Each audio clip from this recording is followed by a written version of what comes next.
부활을 알고 부활의 생명을 오늘 우리가 맛보며 그것을 누리는 이 실감이 있고 현실이 있을 때에 가족 안에서 대화가 달라지며 또한 가족을 사랑하는 내용이 그리고 그 목적이 무엇인지 정리가 되고 달라질 수 있는 줄 믿사오니 하나님 아버지, 우리에게 먼저 이 부활의 신앙, 이 분명한 부활의 신앙을 새길 수 있는 은혜를 허락해 주시옵소서. 오늘 이 저녁에 보게 하시는 말씀을 통하여서 부활의 신앙의 근본이신 예수, 그리고 예수 앞에 나아가 있는 우리의 모습을 살필 수 있는 영안을 주시고 가르치시는 성령님의 소리를 듣게 해 주시옵소서. 예수님의 이름으로 간절히 기도드리옵니다. 아멘.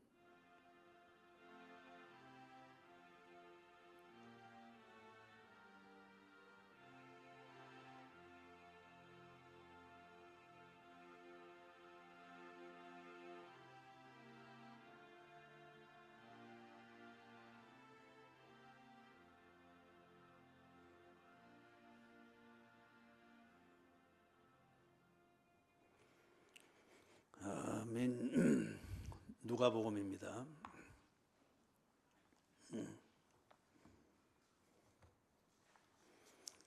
누가복음 23장 26절에서부터 43절까지입니다. 오늘은 이 말씀을 한꺼번에 다 읽지 아니하고 거기에 보면은 예수님께서 십자가를 지고 가시면서 십자가에 못 박혀 죽으시기까지 예수님 주변에 있던 사람들이 몇 부류 나옵니다. 그 각 부류의 사람들을 살피면서 그 사람이 해당되어지는 구절을 읽으면서 예수를 믿는다고 하는 것이 무엇인지 이것을 좀 상고해 보고자 합니다. 먼저 26절을 같이 읽습니다. 그들이 예수를 끌고 갈 때에 시몬이라는 구레네 사람이 시골에서 오는 것을 붙들어 그에게 십자가를 지워 예수를 따르게 하더라. 십자가 주변에 사람들이 많았습니다.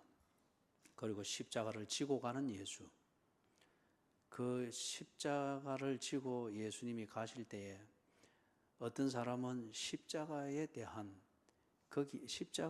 자신의 정서에 초점을 맞추었고 어떤 사람은 십자가를 지고 가는 예수님에 대해서 정서를 초점을 맞추었습니다. 반면에 왜 예수께서 십자가를 지고 가시는지 이 목적과 의미에 대해서 깊이 생각하면서 십자가 주변에 서성거리거나 십자가를 지고 가는 예수님에 대해서 뭔가 정서를 만들고 느꼈던 사람들은 거의 없었습니다. 그래서 십자가와 나 사이에 거리가 어느 정도 되는가 이걸 가지고 내가 크리스찬인가 아닌가 그걸 말할 수 없습니다. 또는 십자가를 보면서 느끼는 감정, 십자가를 지고 가는 예수님을 보면서 느끼는 감정, 그것이 곧 크리스찬임을 증명하는 것도 아닙니다. 그래서 오늘 26절에서부터 42절에 나오는 십자가를 지고 가는 예수님, 그 주변에 있었던 사람들이 어떻게 했는가 하는 것을 살피면서 거기서 나와 같은 점이 있는지도 살피고 그리고 그렇게 십자가에 가까이 있었음에도 불구하고 그들이 크리스찬이 아니었다고 하면은 오늘 우리의 모습도 좀 살펴봐야 될 그런 문제입니다. 그래서 먼저 시몬이라는 구레네 사람인데 우리가 흔히 구레네 사람 시몬 이래 부르죠. 구레네라고 하는 그 지방 출신 시몬이라 그 말입니다. 구레네 사람 시몬이 예수님이 지고 가는 십자가를 일정 거리를 대신 져줬죠. 그리고 그것 때문에 구레네 사람 시몬을 좋게 평가를 하고 예수를 믿는 신앙생활의 한 모델로서 구레네 사람 시몬, 예수님의 십자가를 대신 져주는 어떤 그런 것으로 이 얘기를 합니다. 그런데 예수님의 십자가를 대신 져줄 필요는 없습니다. 예수님의 십자가는 예수님이 지시는 것이고 예수님께서 우리에게 지라고 한 십자가는 제 십자가를 지고 쫓아올 것이니라 그렇게 말했습니다. 자, 구레네 사람 시몬이 왜 예수의 십자가를 대신 져주게 됐는가? 이거는 자원해서 그랬거나 예수님이 십자가를 지시는 이 의미를 깨달았기 때문에 했거나 그리스도와 함께 십자가에 못 박히기 위해서 대신 십자가를 져줬던 게 아닙니다. 자기 의지와는 전혀 상관없는 일이었습니다. 당시 로마의 법에 의하면 식민지에 있는 군인들이 그 식민지 국가에 있는 시민들에게 징집을 할 수 있는 권한이 있습니다. 그리고 부역을 시킬 수 있는 권한이 있습니다. 예를 들어서 이제 전쟁터로 가는 길에 물자를 운반해야 되고 그게 많잖아요. 그럴 때에 젊은 사람은 거기서 바로 징집해가지고 현역 군인으로 데려가고, 나이가 든 사람이든지 그런 사람은 이 병참 물자, 양식이든지 무기든지 어떤 이런 물자들을 운반을 할 때 오리를 동행하게 할 수 있는 권한이 있습니다. 그래서 오리를 넘어가도록 강제하면은 그거는 그 군인이 불법이 됩니다. 그러나 오리까지는 이 물자를 나누는 사람들에게는 그것을 요구할 수 있고, 그 요구를 받은 사람은 반드시 그것을 해줘야 됩니다. 그게 로마의 법입니다. 그래서 예수님이 마태복음 6장에서 그랬습니까? 오리를 동행하고자 하는 자에게 십리를 동행해 주라. 다시 말해서 이웃을 사랑하고 구제하는 것은 법 때문에 하는 것이 아니고 네가 그리스도인이기 때문에 그리스도인의 기준과 수준을 가지고 도움이 필요한 자에게 도움이 되도록 도와주라. 그죠? 법 때문에 하는 것은 의무감이며 생색내는 것이며 그는 자기를 위해서 하는 겁니다. 그런데 오리를 동행하고자, 즉 법으로서 물자를 나누라고 할 때에 법에 못 이겨 하는 그건데 그게 구제고 도움을 주는 게 아니고, 그리스도인은 도와줘야 될 이유가 있고 상대방의 도움이 되도록 돕는 것, 그게 오리를 가는 것으로는 생색은 낼 수 있으나 도움이 되지 않는 것 같으면 십리를 가주어서라도 도움이 되도록 해주라. 그게 예수님의 산상수훈에서 가르쳤던 내용입니다. 그렇기 때문에 여기서 예수님이 십자가를 지고 가는데 사형수가 상당히 힘듭니다. 그래서 이걸 집행하고 있는 군인들이 옆에 보니까 구레네에서 온 시몬이라는 사람이 있는 거예요. 눈에 그냥 띄인 겁니다. 억지로 찾아낸 게 아니고 눈에 그냥 띄인 거예요. 네 일로 좀 와. 이거 좀 들어.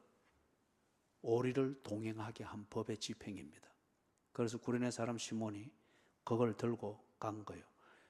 그걸 말을 안 들으면은 불법이 되는 겁니다. 그래서 법의 형벌을 받게 되죠. 그래서 법에 복종을 하여서 예수님이 진 십자가를 대신 지고 골고다까지 그렇게 갔습니다. 사랑하는 여러분, 그렇기 때문에 이 구레네 사람 시몬이 뒤에는 예수를 믿게 됩니다. 그런데 지금 이 단계에서는 예수를 믿은 건 아닙니다. 그리고 자기가 십자가에 대한 의미를 가지고서 스스로 결정해서 한 것도 아닙니다.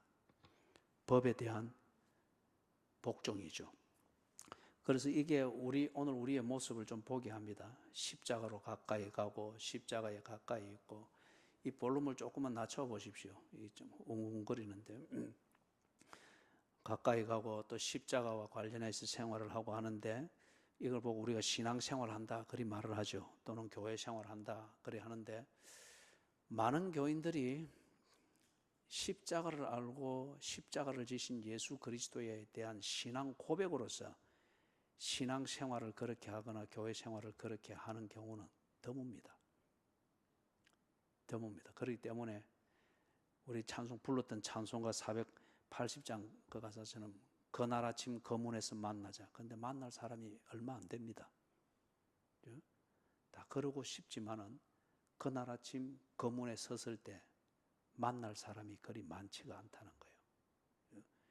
그렇기 때문에 천국이 이리 많은 사람이 가면 그 집이 어디에 다 있겠냐, 그거 걱정할 필요 전혀 없습니다. 사람이 적을 것이기 때문에 거주할 집이 다 있을 것이다, 그런 의미는 아니고요. 그게 뭐 지금 인구보다 2배가 더 돼도 하나님께서 그걸 못하겠습니까? 그냥 요한복음 14장에서 예수님이 내가 처소를 예비하러 가노니 하는 그걸 문자 그대로 따서 제가 말씀드리자면 그렇다는 거예요. 거기에 멘션이 있고 그런 의미로 말하는 것은 아니고, 그렇기 때문에 많은 사람들이 십자가를 말하고 교인들이 전부 십자가를 이야기하고 십자가를 교회만 지었다면 십자가를 세우고 이래 하는데, 그런데 적지 아니하는 사람들이 구레네 사람 시몬과 같은 입장에서 십자가를 대하고 있습니다. 예를 들면 이런 거죠. 가족이나 지인이나 아니면은 성도의 교제를 나누고 있는 교인들, 그들과의 약속을 지키고 또는 신의를 지키는 그런 수준에서 교회를 다니고 교회 생활을 열심히 하고 때로는 그런 의무에 충실하고 그런 교인들이 대단히 많습니다. 소위 말해서 교회에서 좋은 교인이다, 착한 교인이다, 참 교회를 위해서 충성된 교인이다 라고 할 때 대개는 그 수준입니다. 대개는 그 수준이에요. 의무감에 충실하고 그 다음에 서로 간의 약속에 대해서 충실하고 또 기독교 가정이면은 어머니나 아버지가 교회 가라 하니까 속 안 썩이고 그렇게 탁탁탁 일이 베낀 대로 그렇게 하고, 그러나 자기 중심에 십자가의 의미가 있고 십자가를 지신 예수에 대한 고백이 있고 그런 것은 아닙니다. 그래서 겉으로 볼 때는 착한 교인입니다. 예? 착한 교인이고 충실한 교인처럼 그렇게 여겨집니다. 이것은 아직 거듭난 건 아니죠. 십자가를 분명히 아는 게 아니죠. 예. 그래서 우리 가정에서 자녀들에게 신앙 교육을 하고 그리고 교회를 가게 하고 이 규칙을 세워서 그리 하는 것 1차적으로 중요합니다. 그러나 거기에 대해서 말을 잘 듣고 이제는 교회 가라 말아라 이런 충돌이 없다고 해서 내 할 일 다 했고 전도할 것 다 했고 남편 전도할 것 절대 그렇게 생각해서는 안 된다는 거죠. 구레네 사람 시몬은 아직 거듭나지 아니했습니다. 아주 가까이에서 예수를 보게 되는 기회를 가졌을 뿐이에요. 그 다음에 27절에서부터 31절 같이 읽습니다. 또 백성과 및 그를 위하여 가슴을 치며 슬피우는 여자의 큰 무리가 따라오는지라. 예수께서 돌이켜 그들을 향하여 이르시되 예루살렘의 딸들아 나를 위하여 울지 말고 너희와 너희 자녀를 위하여 울라. 보라, 날이 이르면 사람이 말하기를 잉태하지 못하는 이와 해산하지 못한 배와 먹이지 못한 젖이 복이 있다 하리라. 그때에 사람들이 산들을 대하여 우리 위에 무너지라 하며 작은 산들을 대하여 우리를 덮어라 하리라. 푸른 나무에도 이같이 하거든 마른 나무에는 어떻게 되리요 하시니라. 아멘. 거기서는 특별히 이 여자들 예수를 위하여서 가슴을 치며 슬피 울면서 예수님을 따라오고 있는 이 여인들의 모습에서 오늘 교회 생활, 신앙 생활을 하는 우리의 모습을 좀 비추어 볼 필요가 있습니다. 이 여인들은 가만히 보니까 간단히 말하면 이랬습니다. 자신의 느낌대로 예수를 상대하고 있습니다. 내 느낌이 좋으면 예수도 좋은 분이고 내 느낌이 안 좋으면 예수도 안 좋은 분이고 내 느낌이 좀 피곤하면 예수를 만날 이유가 없고 내 느낌이 그런 필요를 느끼면 예수가 어느 곳에 있든지 지금 십자가를 지고 골고다로 가는 이 피곤한 길일지라도 그 느낌에 필요가 있으면 그렇게 울며 따라가는 거예요. 가슴을 치며 울며 따라가는 어떤 이런 모습입니다. 교인들 중에서 보면은 적지 않은 사람들이 특히 정이라고 하는 것, 감정이라는 이것을 강조하고 이것으로 언제나 소위 말해서 은혜라고 일컫는 그런 분위기를 만드는 걸 좋아하고 그런 것을 쉽게 동화되어지는 이런 정서를 가지고 있는 우리나라에서는 느낌을 만드는 여기에 굉장히 강조점을 많이 두고 있죠. 그리고 예배를 드리는 사람들, 말씀을 듣는 사람들도 자기가 기대하고 있고 내 안에 있는 이 씨앗과 같은 느낌을 뭔가 내가 충족감을 가지도록 만들려고 그렇게들 많이 애를 써요. 그죠? 그래서 비긴한 예를 들어서 기도를 한다. 기도를 하면 꼭 내가 흡족하게 여기는 내 패턴대로 뭔가 그렇게 하려고 그래요. 그죠? 그런 식으로. 기도는 하나님과의 인격적 대화다 말이에요. 그런데 내 느낌에 흡족하도록 무슨 패턴화 되어진 뭐 올라 그 방언도 아니고 뭐죠? 뭐 꼭 그렇게 한단 말이에요. 이게 자기 느낌에 좋은 대로 뭔가를 이거는 결국 종교입니다. 그래서 지금 이 여인들이 제가 그렇게 이야기할 수 있는 건 그 밑에 이어지는 이 내용에 볼 때 이 여인들이 지금 전혀 예수가 누구인지를 모르고 있습니다. 그 다음에 예수께서 무엇을 하시는가 이것에 대해서도 모르고 있습니다. 그리고 그것을 알려고 하는 그러한 어떤 집중력도 없는 것을 그리 볼 수 있습니다. 자, 이런 거요. 예수님이 지금 십자가를 지고 가고 있습니다. 십자가 사형수가 지 십자가를 지고 가는 것은 모든 사람들에게 있어서 이런 동정의 대상이 될 수가 있습니다. 가면서 예수가 또 쓰러지고 채찍 맞고 또 일어나고 이 과정 자체가 고난당하고 있는 예수를 보고 있는 이게 그들에게 있어서 모성애가 발동됩니다. 또 여인들 특유의 모성애와 관련되어진 동정심이 발동이 됩니다. 그리 될 때는 누가 잘했고 잘못했고는 문제가 안 됩니다. 그 다음에 그 목적이 뭔지 이유가 뭔지 이것도 문제가 안 됩니다. 모성애로부터 발동되어진 이 동정심에 사로잡히게 되면 그냥 그저 불쌍히 여기는 거고 그런 거죠. 이유든지 의미든지 내용은 아무 상관이 없습니다. 예? 예를 들면 아침 드라마, 요즘도 뭐 그런 거 많이 하는지 모르겠습니다. TV 아침 드라마 이리 보면은 같은 그 보고 있는 이 주부들이 드라마에 나오는 거기에 속 빨려들잖아요. 근데 그 쉽게 어찌 그렇게 잘 빨려드는지 모르겠어요. 싹 빨려들잖아요. 빨려들어서 언제나 보기에 약한 쪽에 편이 됩니다. 동정심이 그렇게 기울어지니까. 드라마 줄거리가 어떻게 됐든지 간에 약하고 구박당하고 어떻게 하는 그 장면에 무조건 동정이 갑니다. 그래서 거기서 울면은 같이 웁니다. 그죠? 행주 집어 던져가면서 펑펑 울고, 그죠? 막 그런단 말이에요. 그런데 앞뒤를 다 따지고 보면은 그게 아주 못된 역할이단 말이에요. 그죠? 그런데 드라마 끝나고 나면 후회하는데 드라마 하는 동안에는 우는 자와 함께 울고 있습니다. 그렇게 막 울고 있는 거예요. 서울에 보면 어느 교회 상당히 뭐 사람들이 많이 모이는 면으로 치면은 대형 교회라 일컫죠. 여자 목사님입니다. 그 교회에서는 꼭 그 예배 시간에 하는 게 있다 그래요. 간증을 한답니다. 교인 중에서 나와서 이렇게 간증을 하는데 그 간증이라고 하는 게 정리가 안 됐을 때는 다 그 사람 사는 얘기잖아요. 그죠? 사람 사는 얘기, 그래서 뭐 어떻게 남편과 어떻게 됐고 또는 자식과 어떻게 됐고 뭐 다 나와서 하는 그 간증이 그렇다면, 그러면 거기는 교인들이 전부 다 예배 시간 되면 펑펑 운다 그래요. 다 그런 삶의 애환의 얘기들이 꼭 예배 중에 그렇게 깊이 나누어지니까 펑펑 운다 그래요. 그러면서 그 교회를 다니는 한 제 지인이 그러더라고요. 여인들이 아주 거의 많다 그럽니다. 여자분들이 아주 많다 그래요. 그러면서 우리는 날마다 매주일마다 은혜가 넘쳐요. 아니 어떻게 하길래 그렇습니까? 간증을 할 때마다 눈물 바다가 됩니다. 그래서 어떤 간증이길래 그렇습니까? 그런 이제 그런 얘기예요.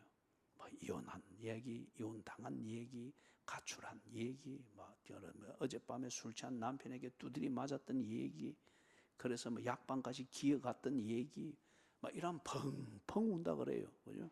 펑펑 운다 그래요. 그런데 그분이 한 3개월쯤 뒤에 다시 통화할 일이 있어서 이래 하니까, 교회 생활 잘하고 있습니까? 그러니까 요즘은 은혜가 조금 떨어집니다. 왜 그렇습니까? 간증을 다 들어본 게 돼서 좀 감동이 약합니다. 아니나 다를까 그 대화 있고 한 2개월 뒤에 또 다른 교회로 옮겼어요. 또 다른 교회. 그 교회도 그런 어떤 감정적인 그런 면들을 그렇게 하는 거예요. 그러니까 사랑하는 여러분, 자기의 느낌대로 예수를 믿는다고 하는 것을 결정을 하려고 하는 이게 대단히 많습니다. 느낌대로. 이 부분에 대해서는 우리가 다음에 또 많은 얘기들을 할 수가 있겠죠.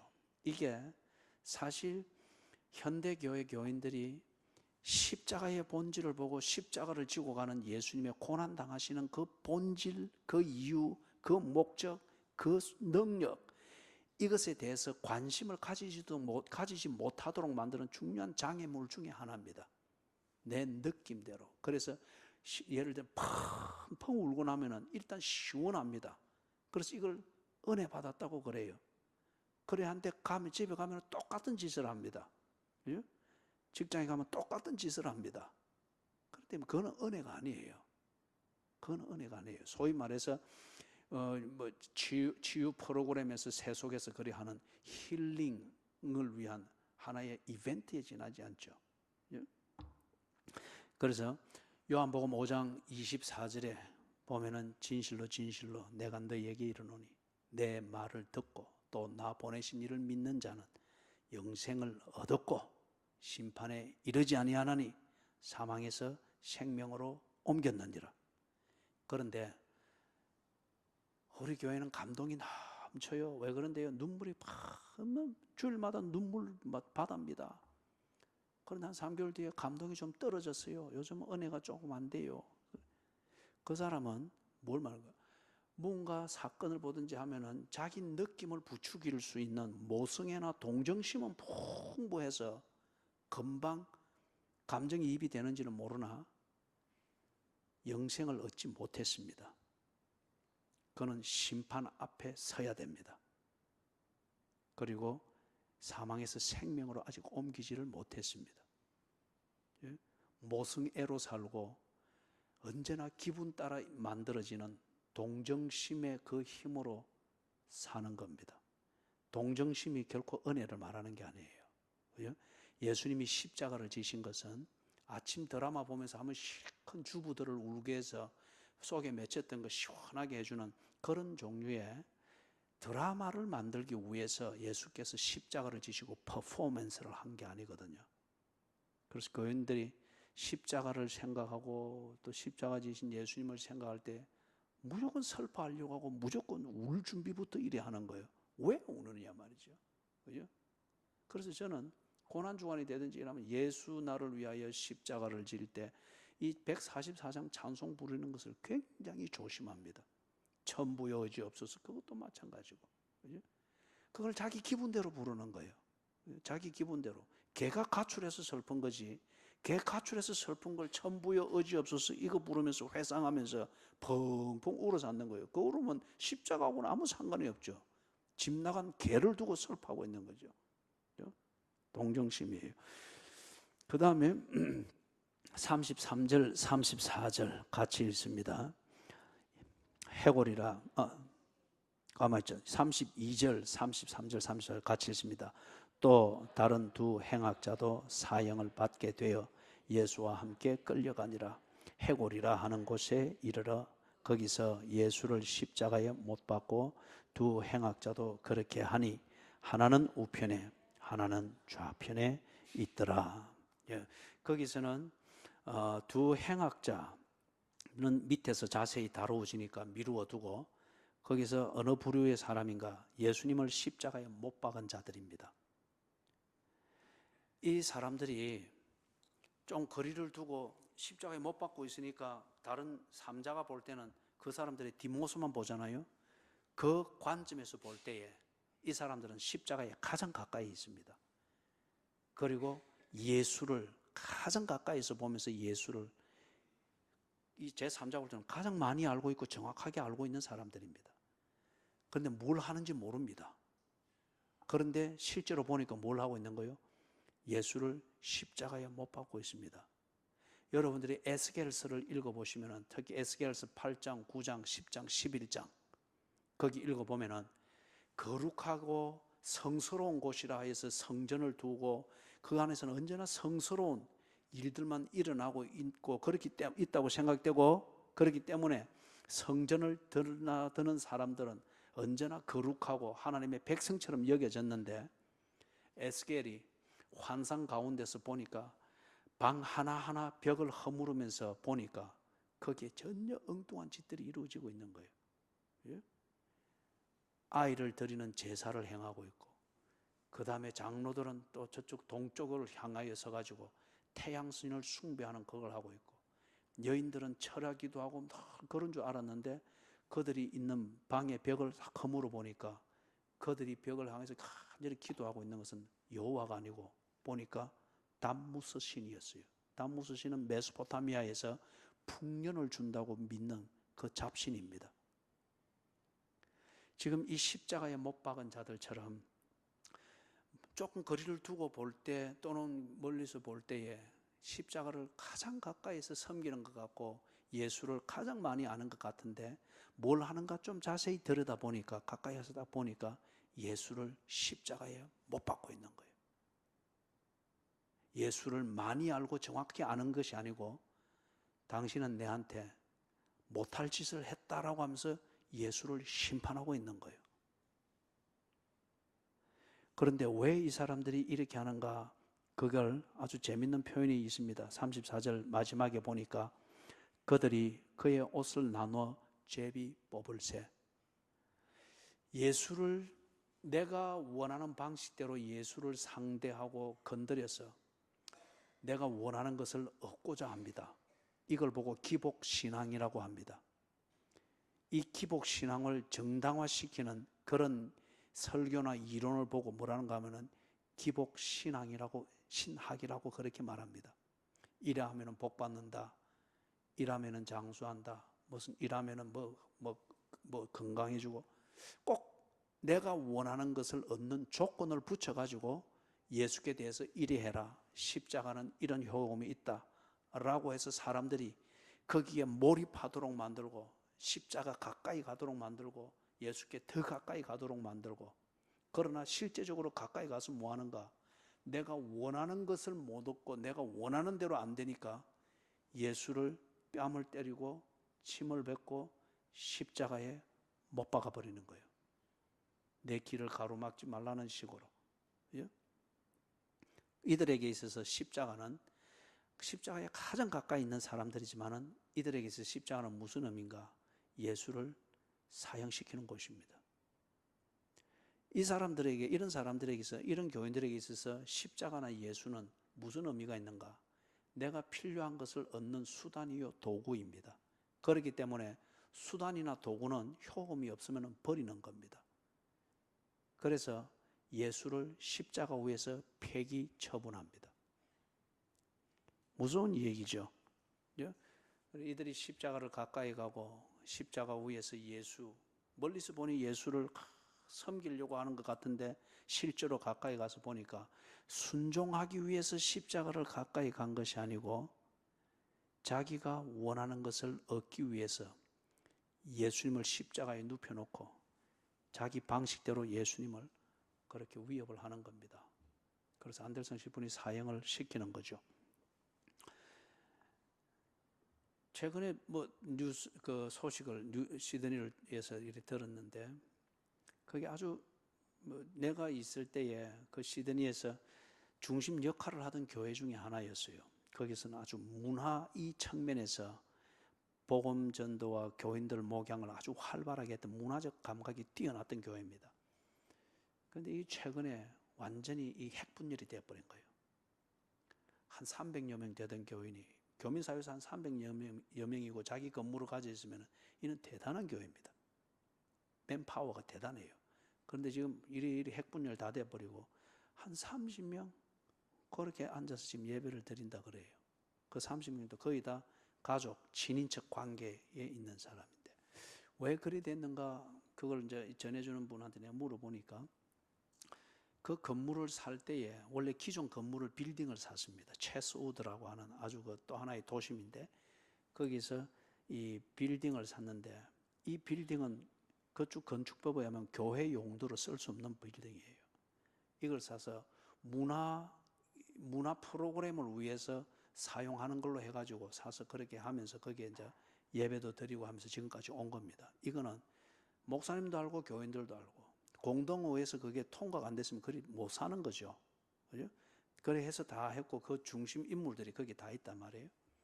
그런데 그 중에 시드니에 이 학원을 보급했던 그 사람이 있습니다. 학원, 이 교육을 보급했던. 그 사람이 그 교회 늘 중심 멤버 중에 한 명이 있는데 이 사람이 이번에 주동이 되어가지고 이 목사님을 은퇴할 때 다 됐는데 목사님을 법에다 고발을 해버린 거예요. 건물을 용도와 다르게 썼다고 하는 것으로서 고발을 한 거예요. 그러면서 이분이 그 목사님한테 위협을 한 겁니다. 교회를 떠나십시오. 그러면 고발을 취하하겠습니다. 안 떠나면은 이 고발을 가지고 법정까지 갑니다. 그래서 법정에 가면은 이 목사님이 반드시 지게 돼 있어요. 왜냐하면 교회 대표고 교회 대표자이기 때문에 이게 용도대로 쓰지 않았던 데한 법적 책임은 대표자가 지게 돼 있기 때문에 지게 돼 있단 말이에요. 그럼 모든 불이익을 당하게 됩니다. 그래서 이 사람이 그렇게 위협을 한 거예요. 결국 이 목사님이 한번 쓰러졌습니다. 스트로크를 받고. 그 얼마나 억울하겠어요. 다 그들과 의논해서 그리고 이게 교회를 위한 것이다 이래 해서 그래서 대표자의 이름을 가지고 늘 앞장서 일을 처리를 해주고 이래 의견을 모아서 이래 해줘서 그렇게 교회를 이래 세우고 사역을 해왔는데 지금 자기의 사적 어떤 감정 때문에 딱 그렇게 한단 말이에요. 한번 쓰러졌습니다. 그리고 그게 극적으로 일찍 발견이 돼가지고 큰 후유증이 없이 회복이 되면서 그리고 자기 아이들이 자녀들이 반강제적으로 그냥 멜번으로 모시고 가버린 거예요. 뭐 자녀들은 다 훌륭하죠. 모시고 가버렸습니다. 그러면서 이게 이제 고발한 거 이래 해서 교회가 풍지박산이 된 거예요. 그래서 왜 그분이 그런 식으로 비열하게 그리 했답니까? 그러니까 자기 장로 안 시켜줬다고 그랬다는 거예요. 그 교회 목사님이 오랫동안 장로를 안 세웠어요. 왜냐하면 교민사회는 참 이 검증이 필요한 사회입니다. 근데 이 양반이 돈도 많고 그 시드니 학원을 보급을 하면서 프랜차이즈하고 엄청나게 막 성장했거든요. 그러다 보니 이 겁이 없습니다. 모든 게 아나무인격이고 또 그 교회에 아주 그 뿌리 역할을 하는 것은 자기 가족들과 친인척들로 쫙 되어 있고 학원 프랜차이즈를 해서 그 사람 덕으로 먹고 사는 사람들 또 먹고 살고자 하는 사람들이 모여서 이렇게 관리를 되니까 겁이 없는 거예요. 그런데 이제 다 자기는 얻었다고 생각이 되는데 딱 한계가 없는 거예요. 교회 안에서의 명예. 그래서 거기서 한 겁니다. 그러니까 이게 33절, 34절에 나오는 것, 예수님의 십자가에 못 박은 자들. 정말 다들 그 사람이 없으면 교회가 안 될 것이라고 생각을 하는데 정말 탁 열어놓고 보니까 무슨 짓을 하고 있는 거예요? 예수를 십자가에 못 박고 있는 거예요. 법정에다 그 고발 넣어놓고서는 그거 자기가 주도해서 한 거잖아요. 예? 대표자로서 명의와 법적 책임은 목사의 이름으로 다 하고 그런데 그거 자기 원하는 거 안 된다고 해서 그렇게 협박을 해서 원하는 것을 얻고자 했는데 그게 안 되니까 그냥 십자가에 못 박아 사형을 쳐버리는 거예요. 오늘 많은 교인들이 기복신앙, 내가 원하는 것을 내가 원하는 방식대로 얻기 위한 수단으로서 십자가와 예수를 만만하게 대합니다. 그런데 그게 안 됐을 때에 만만하게 대했듯이 무가치하게 처분을 해버리려고 합니다. 이게 오늘 많은 교인들의 모습입니다. 사람들이 복을 얻는다, 내가 원하는 것을 얻는다 기대가 되면은 굉장히 열정적이 됩니다. 그런데 열정적이었던 것만큼 원했던 것이 안 될 때에 그 열정이 전부 다 원한이 되고 분노가 되고 막 악이 되어버리는 거죠. 절대 예수를 믿는 것은 내가 원하는 그런 종류의 복을 얻기 위함이 아닙니다. 예? 그런 게 아닙니다. 그걸 못 버리면은 그 복을 못 얻을 때는 당연히 여러분이 십자가에 예수를 못 박을 겁니다. 그게 교회에 대한 원한, 교인들에 대한 원한, 어떤 이런 것으로 나타날 수 있겠죠. 35절 같이 읽어봅니다. 35절 시작. 백성은 서서 구경하는데 관리들은 비웃어 이르되 저가 남을 구원하였으니 만일 하나님이 택하신 자 그리스도이면 자신도 구원할지어다. 여기 이 관리들은 당시의 그 지도자들입니다. 제사장들, 서기관들, 장로들, 회당장 이런 지도자들이고 이런 사람들이 성경을 해석했고 신앙생활을 어떻게 하는 것이다 가르쳐주고 가이드하는 그런 역할을 했던 사람들이죠. 그런데 이 사람들이 지금 여기서 뭘 하고 있는 거예요? 예수를 비웃고 있습니다. 다시 말해서 이 사람들이 십자가와 같은 고통, 이게 신앙생활에 없어서는 안 될 요소라고 하는 것을 말하게 되면은 진리는 말하나 사람들은 모이지 않습니다. 그리고 이 교권을 쥔 자들이 그것을 재물을 모으는 수단까지 생각하고 교권을 가지고 있으니까 권세와 재물까지를 얻는 것이 하나님의 복이다라고 생각하기 때문에 교권이 재물욕과 함께 타락을 해버리는 거예요. 그렇기 때문에 이 사람들이 십자가, 죄가 거기서 사형을 받고 죽게 되어지는 그 1차적으로 고통의 자리며 심판의 자리라고 하는 이 메시지를 전하지 않습니다. 용서받아야 될 죄인이라는 이 비참함을 이들은 말하지 않습니다. 왜냐? 그렇게 되면은 돈을 내는 사람들이 안 오거든요. 또는 사람들이 와서도 돈을 안 내거든요. 겁이 나니까 도망을 간단 말이에요. 그렇기 때문에 어쨌든지 사람을 모아둬야 되고 어떻게든지 매주마다 눈물바다가 되는 쇼를 해야 되고 그 감동 끝에 계산력을 잃어버리고 막 호주머니 털고 다 내놓도록, 그죠? 그렇기 때문에 십자가를 말하고 십자가의 고난을 말하는 예수가 그들에게는 비웃음거리밖에는 안 되는 거예요. 이들이 예수를 믿는 그런 지도자들이 아니죠.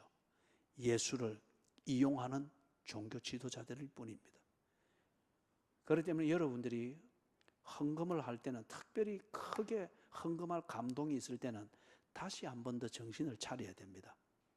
그래서 하나님께 묻고 이 감동이 무엇에 근거해서 왔는지, 이렇게 했을 때에 주의 영광이 어떻게 나타나는지 그것을 생각을 해야 됩니다. 그래서 이번에 우리가 시킴 교회를 돕기 위해서 여러분들이 진지하게 기도하고 고민한 끝에 아무 분위기를 띄우는 거 그런 것도 없는데부터 보니까 날 뚜껑 열어보니까 이게 막 그죠?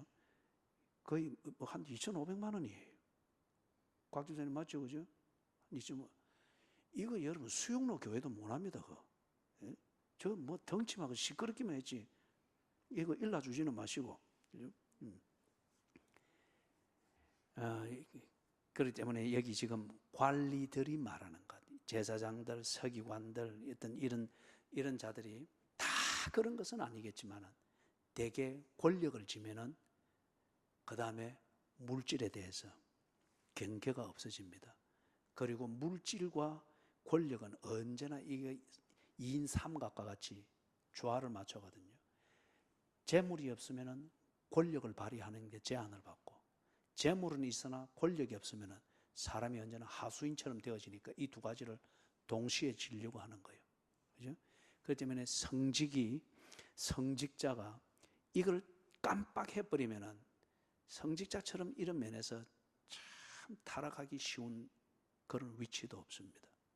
그렇게 되니까 권력을 쥐고 동시에 권력을 발휘하는 손발이 되는 재물을 확보를 하려고 할 때에 그 소스가 되는, 그럴 때는 교인으로 안 보고 약물이로 안 보이고 자원으로 보이는 거죠.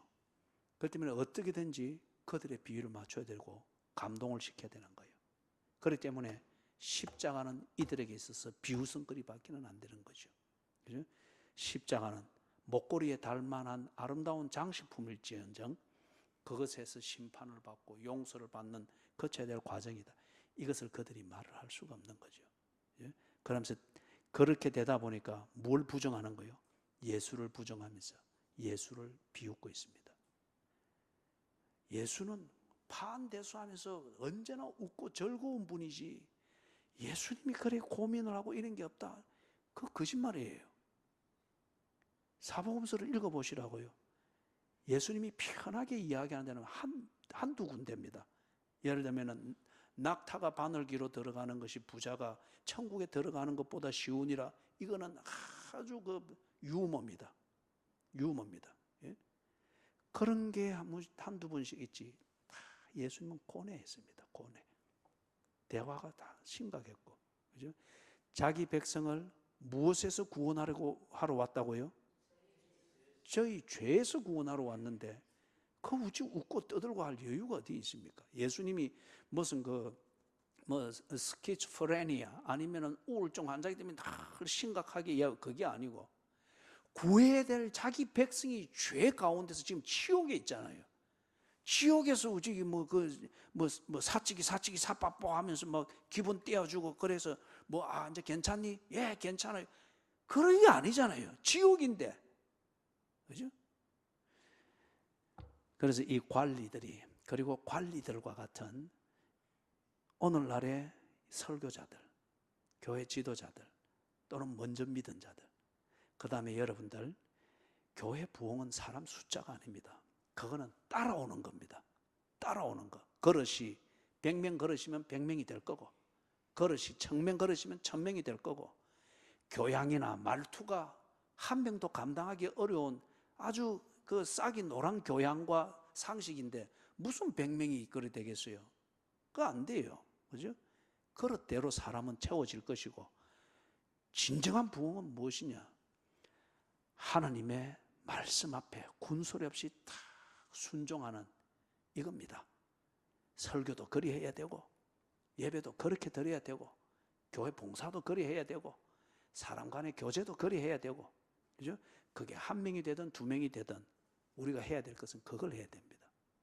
그런데 그걸 보면서 하나님이 그 그릇은 한 1000명쯤 담아도 되겠다. 한 1000명쯤 각양각색의 사람이 와도 너희들의 교양과 너희들의 성숙함 같으면 그거 다 주를 순종하는 게 뭔가를 가르치고 걸음이 되는데 충분히 감당하겠다. 그럼 1000명이 되는 거예요. 그죠? 그릇대로 가는 겁니다. 그래서 여러분, 먼저 믿은 자들은 먼저 믿은 자들대로, 설교자는 설교자로, 성직자들은 성직자대로. 여러분들이 이걸 꼭 잊어서는 안 됩니다. 십자가는 고난입니다. 십자가는 심판입니다. 그리고 그 십자가는 용서의 현장입니다. 이게 없이는 예수를 똑바로 볼 수가 없습니다. 그렇기 때문에 여러분이 설교를 들을 때에 가려서 듣고, 성직자들을 대할 때 가려서 듣고, 그 다음에 교회에서 먼저 믿은 자들이 나중 믿은 자들에게 성도의 교제를 통하여서 저들을 돕고자 할 때 이것을 절대 잊어서는 안 됩니다. 고통을 배제해주고 고통을 잊게 만들어줬을 때 그가 바로 자라는가 보라고요. 자식도 그래 해서는 바로 안 자라잖아요. 그죠? 자식도 그래 해서는 바로 안 자라잖아요. 왜 하나님이 우리에게 십자가를 줬고 하나님이신 예수님이 왜 십자가를 지셨느냐 말이죠. 그죠? 진정한 용서, 그리고 심판에 이르지 아니하고 영생을 얻은 그 본질로서 사망에서 생명으로 옮기게 하기 위해서 그런 것이죠. 우리 하나만 더 보고, 오늘 거기까지만, 강도에 대해서는 우리가 다음 수요일로 미뤄둡니다. 하나만 더 보고 마칩시다. 36절, 37절, 38절 같이 읽습니다. 군인들도 희롱하면서 나와 신 포도주를 주며 이르되 네가 만일 유대인의 왕이면 네가 너를 구원하라 하더라. 그의 위에 이는 유대인의 왕이라 쓴 패가 있더라. 이 군인들이 지금 자신이 만만하죠, 그죠? 자신 만만하잖아요. 그리고 절대 내가 잘못하고 있고 아니면 예수가 필요하고 나는 누군가의 도움이 필요하고 이게 여지가 전혀 없잖아요, 그죠? 자신 만만합니다. 여러분, 이런 종류의 자신감이 믿음을 말하는 게 아닙니다. 여러분, 믿음과 오만함을 구분할 수 있는 분별력이 있어야 됩니다. 예? 소위 말해서 믿습니다. 그래서 믿음으로 그래서 장경동 목사님이 자기 교회에서 있었던 거 이야기해 주는데, 교회를 두 번째 이제 지어야 되고 정축을 해야 되는 일이라서 우리가 교회를 짓고 땅을 부지차고 교회를 짓기 위해서 하고 난 뒤에 우리 모두가 다 헌금합시다. 정말 교인들이 아멘 하면서 손을 들어서 막 화답하더라는. 그래서 그분 말에, 그래서 가만히 살펴보니까 전부 다 아멘 했던 사람, 손을 사람들, 셋집에 사는 사람들이든지 전셋집에 사는 사람들이든지 자기 집 가진 사람은 아무도 안 들고 딱 정신 차리고 있더라. 장경동 목사의 얘기입니다. 그런데 그분도 우스갯소리로 그래 하는 거죠. 만용이든지 이런 종류의 자신감은 절대 믿음이 아닙니다. 절대 믿음이 아니에요. 그거는 어리석음이든지 교만함이든지 오만함입니다. 예? 여러분 보면은 우리 교인들이 참 예배 태도나 교회 생활이 굉장히 모범됩니다. 아주 성숙됩니다. 그럼에도 불구하고 우리가 거기에 만족할 수 없어요. 개 중에는 아무리 말을 해도 안 고쳐요. 아무리 말을 해도 안 고쳐요. 가만히 보니까 의도적으로 안 고치는 게 아니고 감각 자체가 없어요. 그 말을 할 때는 저게 지금 내 들으라고 하는 말이다, 이게 대한 전혀 의식이 없어요. 전혀 의식이 없어요. 그리고는 언제나 당당하단 말이에요. 그게 뭔가 지금 이 군인들과 같은 그런 교인입니다. 그죠? 언제나 이 교회 분위기를 업시키려고 하고 막 그리 합니다. 그런데 이 군인들처럼, 이 군인들이 십자가도 모르고 예수도 모르고 믿는 것도 아니고 아무것도 아니잖아요. 그죠? 단지 지금 그 현장 관리하는데 자신만만해 있듯이 뭔가 교회 또는 가정으로 치면 우리 자녀들을 예수 믿게 해야 되는데, 교회 잘 다니게 해야 되는데, 또는 교회만 부흥을 해야 되는데, 무슨 사람을 잘 관리해야 되는데 해서 막, 그런데 예수를 믿고 십자가에 나가는 신앙생활, 교회 생활의 기본이 안 돼 있는 거예요. 그리고 그것을 듣지를 않는 거예요. 예? 반면에 자기 자신은 언제나 자신에 꽉 차 있습니다. 그거는 결코 믿음하고 상관없고, 그런 걸로는 교회 사랑 안 됩니다. 이 군인들이 이렇게 자신만만하게 설치는 것 통해서 하나님 나라가 이루어졌습니까? 아니잖아요. 그죠? 그거는 오히려 자만심이에요. 자만심. 그래서 이 사람들이, 군인들이 지금 볼 때 왜 예수가 필요하나? 왜 예수의 십자가가 필요하나? 전혀 그에 대해서 이 사람들은 동의할 수 없습니다. 그래서 여기 나오는 군인들과 같은 교인들은 어떤 부류인가? 지 열심대로 놔두라 이거예요. 내 건들지 마라 이거예요. 그죠? 예배 시간에 자든지, 늦게 오든지, 소란을 피우든지, 내 하고 싶은 대로 전도하게 하고, 내 하고 싶은 대로 이리 해야 교회가 부흥되는 거, 내 하고 싶은 대로 놔두고, 그거예요. 심기를 건드리면 큰일이 난단 말이에요. 그런 교인들이 있죠. 그죠? 아주 열심히고 자신만만하고 자신감에 처했고, 이게 믿음이다 그러고 기도의 응답이라 그러고, 그 다음에 이래 해야 부흥이 된다 하고 늘 좋은 말은 하는데 자신은 언제나 차 있는데, 그런데 그 심기를 조금이라도 건드리면 아까 시드니에서 그 법원에 고발하듯이 그런 식으로 한단 말이에요. 겁도 없이. 그죠? 군인들과 같은 경우, 오늘 우리 여기까지만 좀 보도록 그렇게 하십시다. 지금까지 보았던 이 사람들이 예수의 십자가 가까이 있었습니다. 그리고 십자가를 지고 가는 예수님을 가까이서 보았습니다. 그런데 예수님과는 아무 상관없는 사람들이었습니다. 오히려 예수를 재판하고 심판하고 죽이는 이 일을 거침없이 저질렀던 사람입니다. 그래서 우리가 다음 주 수요일 날, 그렇다면 예수의 십자가, 그 예수를 믿는다고 하는 것이 무엇인가? 십자가에 가까이 나아가는 그 의미가 무엇인가? 이건 우리 다음 주 수요일 날 그렇게 보도록 그래 하십시다. 자, 우리 찬송 480장 부르십시다. 천국에서 만나보자.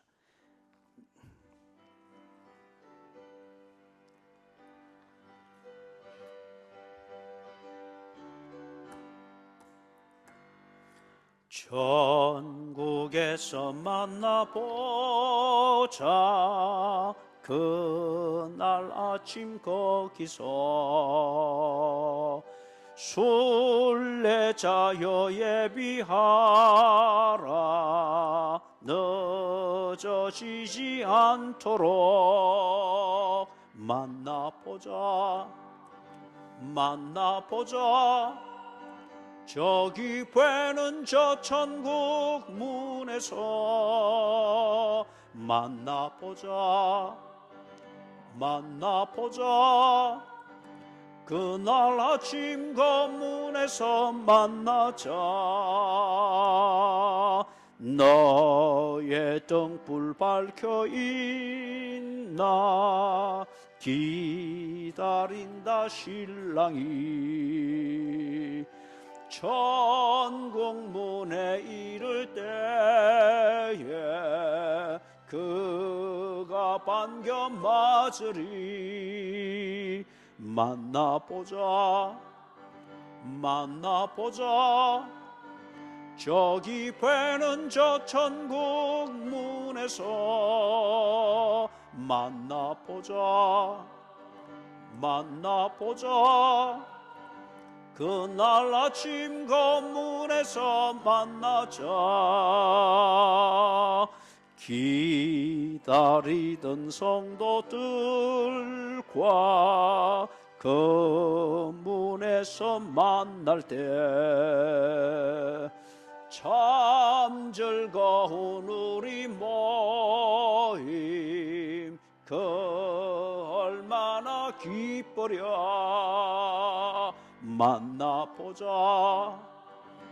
만나보자 저기 보이는 저 천국 문에서 만나보자 그날 아침 그 문에서 만나자.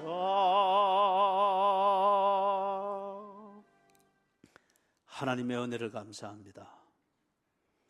우리의 자화상을 보게 해주시고 오늘 보았던 그 불의의 사람들 중 어느 한 가지는 내 모습일지도 모르겠습니다. 주여 도와주셔서 고칠 수 있게 해주시옵소서. 주님의 십자가 그리고 십자가를 지고 가시는 예수님을 보여주셨고 만지게 해주셨사오니 이제는 십자가를 알고 예수님을 알고 예수를 믿는 것을 깨우치게 해 주시옵소서. 그래야 십자가 예수님을 통하여서 구원을 얻게 해 주시옵소서. 영생을 얻었고 심판에 이르지 아니하나니 사망에서 생명으로 옮겼느니라. 이것이 오늘 나의 얘기가 되게 해주시고 우리 가족들의 얘기가 되게 해주시고 우리 교회의 얘기가 되게 해 주시옵소서.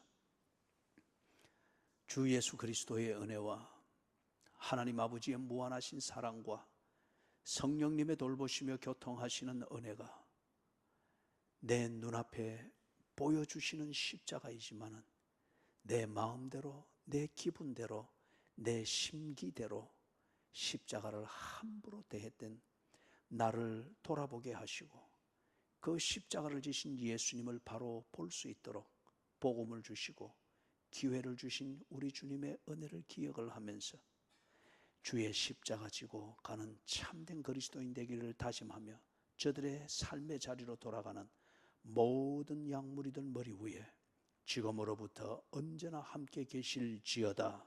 아멘.